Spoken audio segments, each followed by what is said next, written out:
მოგესალმებით, ეს BMG სამინდის პროგნოზია, რომელსაც გარემოს ეროვნული სააგენტოს მონაცემებზე დაყრდნობით მე, ანა ელიკაშვილი წარმოგიდგენთ. 27 ოქტომბერს სრულიად საქართველოში დროგამუშობით ღრუბლიანობა მოემატებს ღამით ზოგ რაიონში წვიმასაც უნდა ველოდოთ, დღისით უმეტესად უნალეკოთ. დასავლეთ საქართველოში +25, მთიან რაიონებში კი +23 გრადუსია მოსალოდნელი. აღმოსავლეთ საქართველოში +22 გრადუსი ფიქსირდება, მთიან რაიონებში კი +21. რუსთავში +23, მარნეულში +19, თელავში +20, სიღნაღში +22 გრადუსი, ომალოში +19, ლაგოდეხში +16, ცხინვალში +17, გორში +19 გრადუსი ფიქსირდება.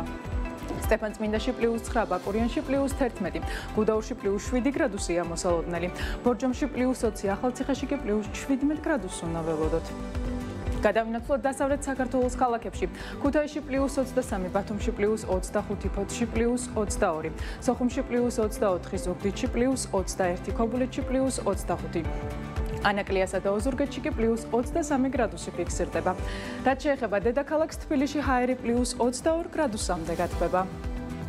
ასეთი გახლდათ ამინდის პროგნოზი საქართველოში 27 ოქტომბრისთვის. დარჩით BMG-ზე და თვალყური ადევნეთ ყველაზე საქმიან ამინდის პროგნოზს, რომელსაც მთის წყალთან ერთად წარმოგიდგენთ.